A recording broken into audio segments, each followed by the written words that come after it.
So what are some of the best practices to manage sprints effectively? In this video, I'm going to show you some of the tips and techniques that I use to manage sprints effectively. So keep watching this video.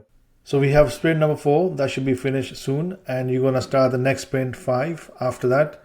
But before you do that, let's look at some of the best practices to follow in terms of managing sprints effectively. So before you complete this sprint, you need to ask why one ticket has not been completed.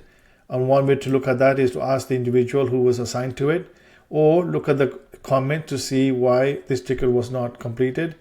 And in this case, the user is saying need more time to complete as the server was down. So that's why it's going to flow or spill over into next sprint, which is fine. So we're going to complete this sprint and move everything into the next sprint.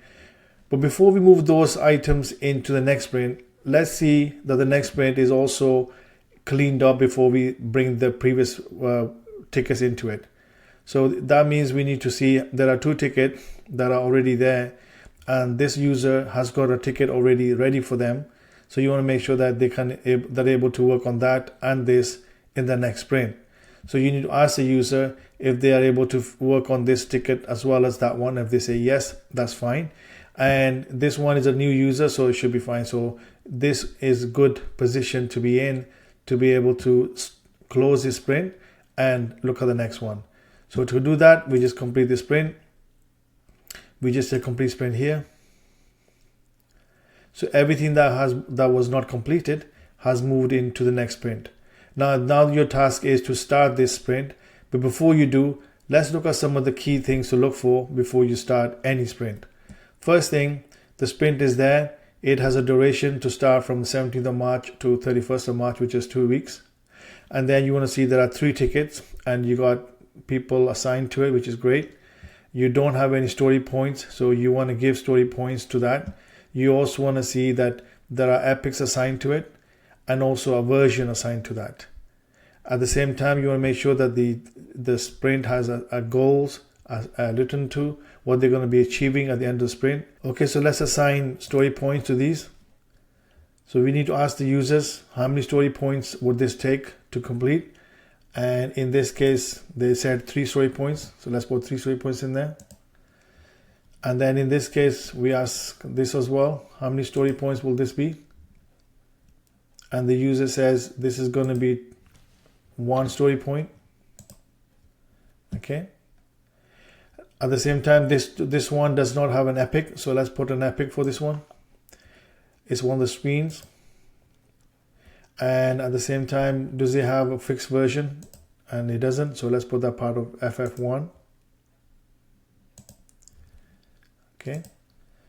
So now for this one, we want to make sure that we have all the epics. We have story points. We have people assigned. And we have version, which release is going to be part of. So the first one is part of version FF1. The second one, just want to double check, is going to be part of FF1 as well. And this one, also that. Okay, so all looks good. So now we're in a good position to have this started. And to do that, we just click on Start Sprint. It tells you this is the period and this is the goals, and you just start. And then you are taken straight into the active sprint view of the Jira board.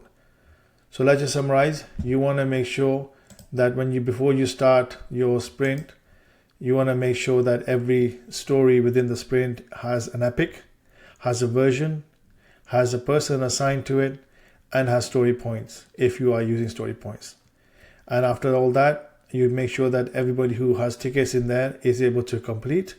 And if they are able to complete, start the sprint. If they're not able to complete, move those stories back into the backlog. And if there are stories which does not make sense for them, they need more clarification, you make sure working with the product owner, you clarify those stories and then start the sprint. Normally each sprint is about 2 weeks long.